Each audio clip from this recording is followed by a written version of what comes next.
Hi friends, welcome to Soma kitchen. Soma কিচেনে সবাইকে স্বাগত জানাই।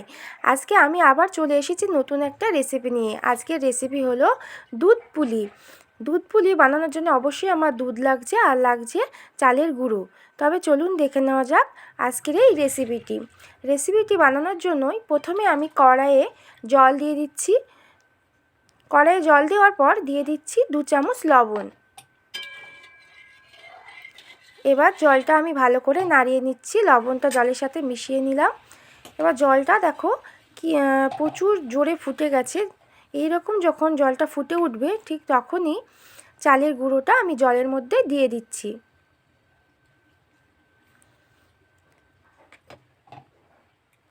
আস্তে আস্তে এটাকে এবার নাড়াতে থাকছি।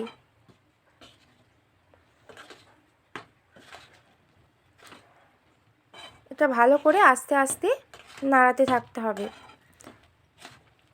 এটা যেন খুব পাতলাও না হয়, আবার খুব যেন ঘনও না হয়। আরেকটু চালের গুঁড়ো লাগবে, আমি আরেকটু চালের গুঁড়ো দিয়ে আবারও ভালো করে মাখিয়ে নিচ্ছি।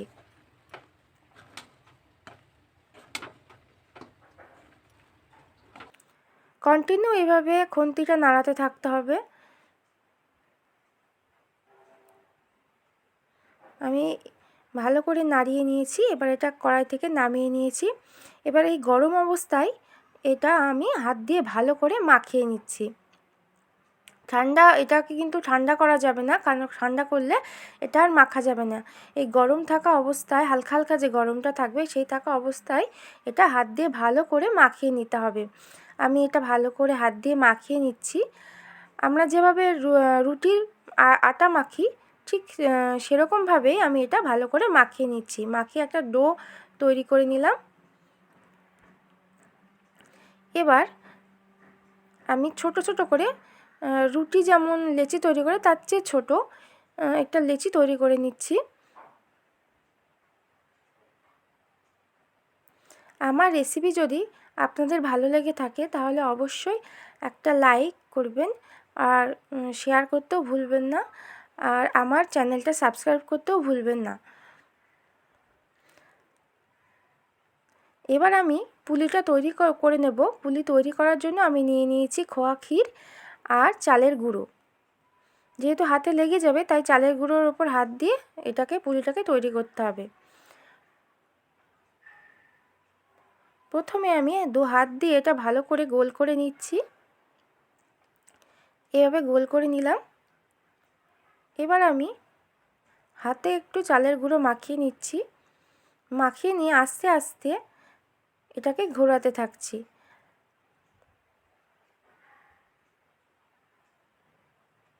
এইভাবে আস্তে আস্তে এটা ঘোরাতে থাকতে হবে।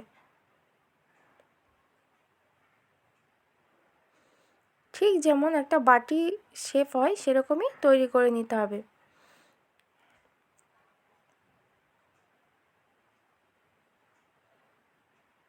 দেখুন, দেখতে ঠিক বাটির মতো লাগছে, এরকমই তৈরি করে নিতে হবে। তারপর এর ভেতরে খোয়া ক্ষীরটা দিয়ে দিতে হবে। এর ভেতরে আমি খোয়া ক্ষীরটা দিয়ে দিচ্ছি।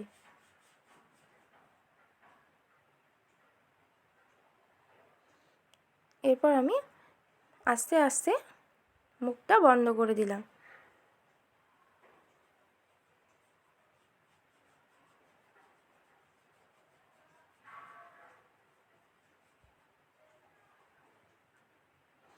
আমি আবারও একটা তৈরি করে আপনাদের দেখিয়ে দিচ্ছি।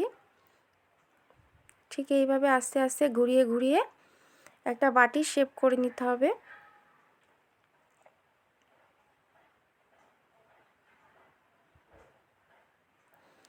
এর ভেতরে খোয়া ক্ষীরটা দিয়ে দিচ্ছি।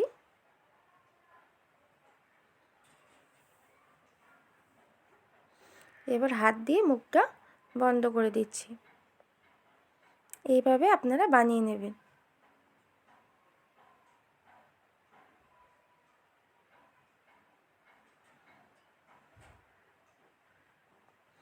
এইভাবে আমি সমস্ত পুলিগুলো বানিয়ে নিয়েছি।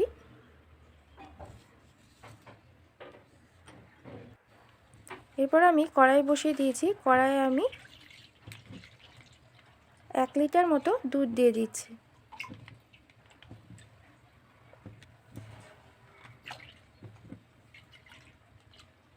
যেমন পুলিটা তৈরি করবেন তার চেয়ে একটু বেশি দুধ দেওয়ার চেষ্টা করবেন, যাতে পুলিটা দুধের ভেতরে ডুবে থাকে।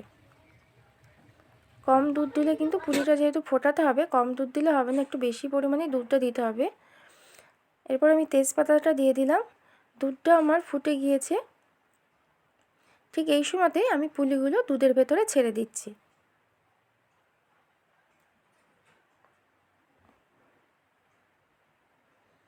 এইভাবে আমি সমস্ত পুলিগুলো দুধের মধ্যে দিয়ে দিয়েছি। আর সব সময় খুন্তি দিয়ে পুলিটা নাড়াতে থাকবে না, তাহলে কিন্তু পুলি ভেঙে যাবে। যেহেতু এখানে দুধের ভিতর দেওয়াতে পুলিগুলো কিন্তু আবারও নরম হয়ে গিয়েছে। ঠিক আমি যেভাবে হাত দিয়ে মানে খুন্তির ওপর দিয়ে নাড়াতে থাকছি, ঠিক এইভাবেই নাড়াতে থাকবেন। সেটা খুবই আস্তে আস্তে করতে থাকবেন। এরপর আমি নলেন গুড়টা দিয়ে দিচ্ছি। আপনারা যেমন মিষ্টি খান তেমনই এটা এখানে দেবেন, ইউজ করবেন গুড়টাকে। আবার চিনি দিয়েও করতে পারেন।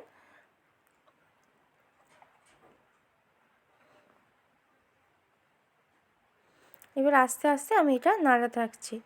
আমি 10 মিনিট দুধ দিয়ে পুলিটাকে ফুটিয়ে নিয়েছি। এরপর আবারও 5 মিনিট আমি গুড় দিয়েও পুলিটাকে ফোটাতে থাকবো। আমার পুলি পুরো তৈরি হয়ে গেছে। আমার এই রেসিপি যদি আপনাদের ভালো লেগে থাকে তাহলে অবশ্যই আমার চ্যানেলটিকে সাবস্ক্রাইব করার অনুরোধ রইল আর আমার পাশে থাকার অনুরোধ রইল। এইভাবেই আপনারা বাড়িতে বানিয়ে খান, দেখুন খেতে খুব সুন্দর হবে। যেহেতু এখন শীতকালে এগুলো খেতে খুবই ভালো লাগে। তবে আজকে এইটুকুই। ধন্যবাদ।